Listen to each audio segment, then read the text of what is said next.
Terus bagaimana dengan ekonomi Islam? Kalau kita memang menginginkan agar kita bisa menghadirkan ekonomi Islam secara sistemik, maka harus kita jawab juga, ibarat manusia, pertama, tubuhnya itu apa? Yang disebut tubuh ekonomi Islam itu apa? Silahkan mulai mereka-reka, nanti ada jawaban terakhir. Pertanyaan pertama, tubuhnya apa? Pertanyaan kedua, aliran darahnya apa? Pertanyaan ketiga, jantungnya apa? Pertanyaan keempat, pompa jantungnya apa? Kalau kita sepakat bahwa ekonomi Islam itu punya tubuh sendiri, ekonomi Islam itu punya sistem sendiri, berarti empat ini harus terjawab. Tubuhnya apa, aliran darahnya apa, jantungnya apa, pemompa jantungnya apa. Nah, jika ekonomi Islam adalah sebuah sistem ekonomi, maka semua harus ada. 1, 2, 3, 4 ini harus ada, semua harus berbeda dengan kapitalisme. Berarti tubuhnya beda, aliran darahnya beda, jantungnya beda, pemompanya beda. Kalau kapitalisme tubuhnya adalah pasar bebas, aliran darahnya uang kertas, jantungnya adalah lembaga perbankan, pemompanya adalah suku bunga, terus Islam apa? Kalau memang kita sepakat dengan sistem ekonomi Islam, berarti seperti pembahasan kemarin, berbicara sistem harus berangkat dari pandangan besar terhadap seluruh harta kekayaan yang ada di alam semesta ini.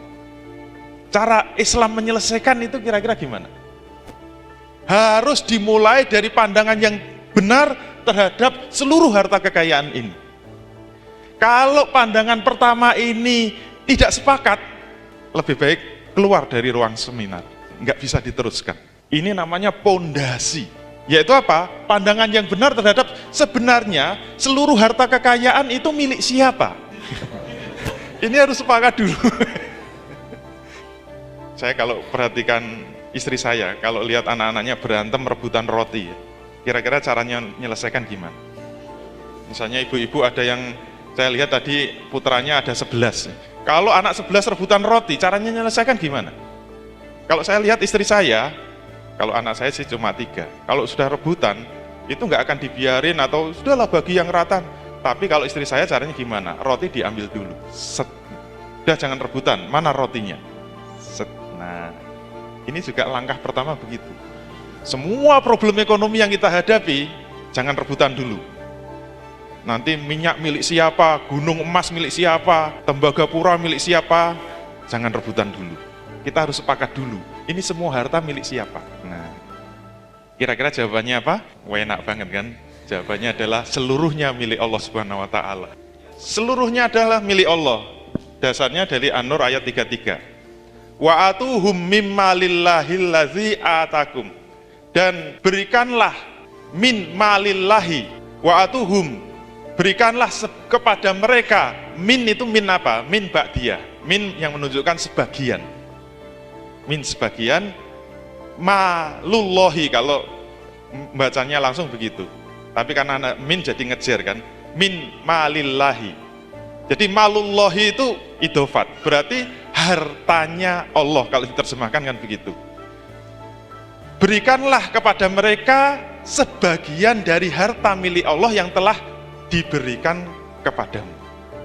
Berarti sebenarnya duit yang ada pada kita, duit yang akan kita berikan kepada orang lain, jangan diakui itu sebagai duit kita. Semuanya itu adalah milik Allah dan kita itu hanya memiliki sebagian saja. Jadi menurut An-Nur ayat 33, hakikatnya seluruh harta itu adalah milik Allah. Kalau ini tidak diterima, kita tidak bisa bicara ekonomi Islam. Sampai ujung dunia kita nggak bisa bicara ekonomi Islam.